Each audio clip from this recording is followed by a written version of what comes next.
स्वागत है आप सभी का टीसी स्टडी एकेडमी में। आज हम लोग पढ़ने जा रहे हैं इलेक्ट्रॉनिक विन्यास के बारे में। इलेक्ट्रॉनिक विन्यास किस तरह से लिखा जाए।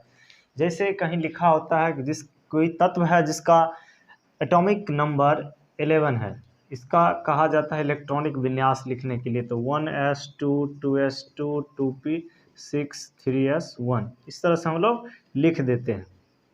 तो आखिर इसको कैसे लिखा जाए, आज हम इस चीज़ के बारे में जानेंगे।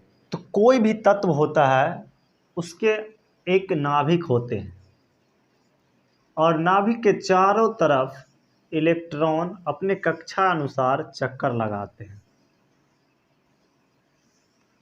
तो पहले होता है छोटा कक्षा, उसके बाद फिर धीरे धीरे कक्षा का आकार बढ़ते जाता है। तो इस कक्षा को हम लोग डिनोट करते हैं कक्षा, या तो सेल कहते हैं उसी को, या तो उसको ऑर्बिट बोलते हैं। तो कक्षा को हम लोग KLMNO इस तरह से जैसे जैसे कक्षा बढ़ते जाता है उस तरह से हम लोग नामकरण करते हैं। इसको कक्षा या तो ऑर्बिट बोलेंगे, या तो इसको आप सेल भी बोल सकते हैं। तो प्रत्येक कक्षा में अलग अलग ऊर्जा स्तर होता है, अलग अलग इलेक्ट्रॉन की क्षमता होती है रखने की। तो हर एक कक्षा के अंदर कुछ उप कक्षा होता है। तो ये हो गया पहला कक्षा, ये दूसरा कक्षा, ये तीसरा कक्षा, ये चौथी कक्षा। तो हर एक कक्षा, या तो कक्षा छोटी हो तो उसके कक्षा के अंदर जो कक्षा होता है उसको कहा जाता है उप कक्षा। तो जितना छोटा कक्षा होगा उसके अंदर उतना कम उप कक्षा होगा। मतलब अगर कोई घर छोटा है तो उसके अंदर रूम के अंदर जो रूम बनाया जाए वो तो छोटा ही होगा। अगर छोटा सा रूम है तो हो सकता है उसके अंदर एक ही रूम और हो। तो कमरा के अंदर कमरा हुआ उसके बोलते हैं उप कमरा। उसी तरह से सेल के अंदर सेल होता है उसको कहते हैं सब सेल। तो हमारा सब सेल जो होता है ये 4 होते हैं, S P D और F होते हैं। S जो होते हैं उसमें कुल इलेक्ट्रॉन की संख्या 2 होती है। हर एक रूम का एक क्षमता होता है कि इसमें कितना स्टूडेंट बैठ सकता है। हर एक क्लासरूम का एक क्षमता होता है ना, कि कितना इलेक्ट्रॉन उसमें, मतलब कितने बच्चे उसमें बैठ सकते हैं। उसी तरह से हर एक उपकक्षा का एक कैपेसिटी होता है, क्षमता होता है। तो एस है उसका कैपेसिटी 2 इलेक्ट्रॉन रखने का होता है। पी है उसका कैपेसिटी 6 इलेक्ट्रॉन रखने का होता है। डी है इसका कैपेसिटी 10 इलेक्ट्रॉन रखने का होता है। उसी तरह से एफ है उसका कैपेसिटी 14 इलेक्ट्रॉन।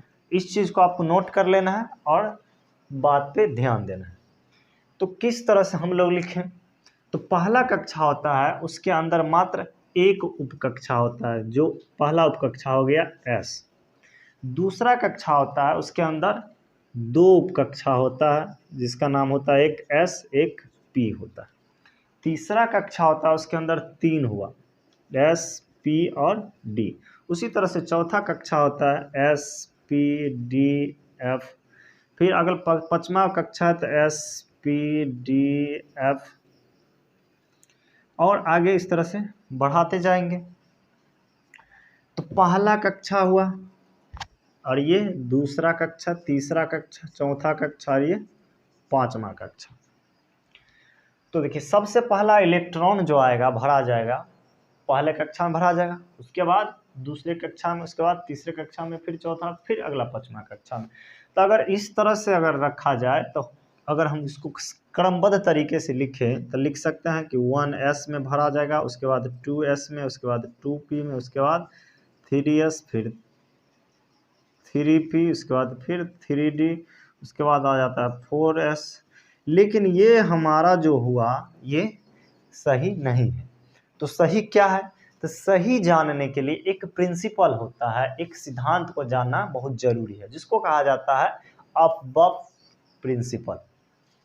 तो ये अबब प्रिंसिपल क्या है, तो आइए इसको समझते हैं। तो हमारा अबब प्रिंसिपल कहता है कि इलेक्ट्रॉन हमेशा कम श्रेणी से अधिक श्रेणी की तरफ सजाया जाता है। मतलब देखिए किस प्रकार से हम लोग सजाएंगे, इसको ध्यान से देखना। पहला है, पहला कक्षा में एक उपकक्षा है, पहला कक्षा का उपकक्षा हो गया। अब है दूसरा कक्षा, तो ये दूसरा कक्षा का उपकक्षा हो गया S और P। इधर तीसरा कक्षा तो S P D। चौथा कक्षा तो 4S 4P 4D और 4F। इसी तरह से 5वां कक्षा होगा तो 5s 5p 5d 5f और इस तरह से आगे बढ़ते जाएगा।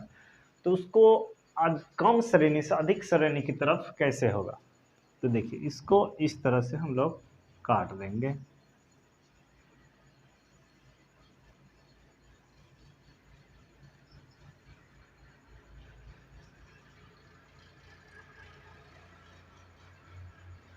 तो इससे ये पता चल जाता है कि सर्वप्रथम किस में भरा जाएगा, उसके बाद किस कक्षा में भरा जाएगा, उसके बाद किस कक्षा में भरा जाएगा।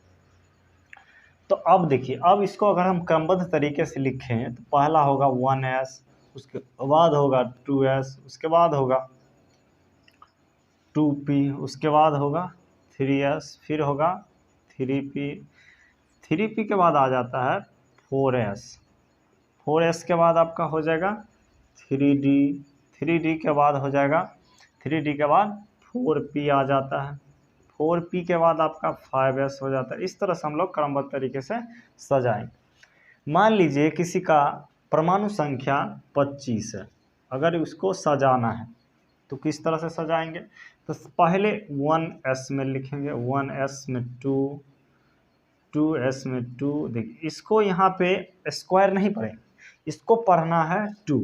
स्क्वायर मैथमेटिकल यूज है, मैथमेटिक्स का लिए है, ये हम लोग केमिस्ट्री पढ़ रहे हैं तो इसमें कितना रखा गया वो चीज़ को जानना है। तो यहाँ पे स्क्वायर नहीं पढ़ेंगे, इसको पढ़ेंगे 1s2, 2s2, उसके बाद आ जाता है 2p 6। अब 6 क्यों लिखें, तो इस पहले आपको बता दिए कि SPDF हमारा जो है 4 उप कक्षा है, जो कि सबका अलग अलग कैपेसिटी है अपना। तो S का 2 है, P का है 6, D का 10 और F का 14 है। इसको फिर से आपको बोल दे रहे हैं कि इसको ध्यान में रखना है, तब जा करके आपका इलेक्ट्रॉनिक कॉन्फ़िगरेशन बहुत ही आसान बन जाता है। तो 2p 6 हो गया, 2p के बाद 3s आता है, 3s में 2 हो जाएगा, इसके बाद 3p आता है, 3p में देखिए 2 2 4 6 10 2 12 12 6 18 हो गया। अब रखना है 3p के बाद फिर 4s में 2 18 2 20 हो गया।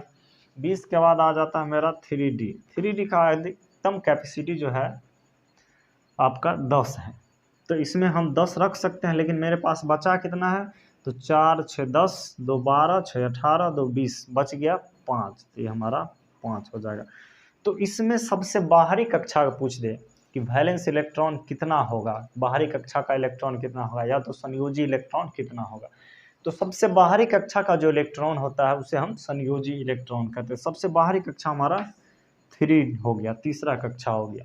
तो ये हो जाएगा हमारा तीसरा कक्षा का इलेक्ट्रॉन 5 है, तो हमारा वैलेंस इलेक्ट्रॉन जो है 5 हो जाएगा। या तो उसको संयोजी इलेक्ट्रॉन कहेंगे या तो बाह्यतम कक्षा का इलेक्ट्रॉन कहेंगे।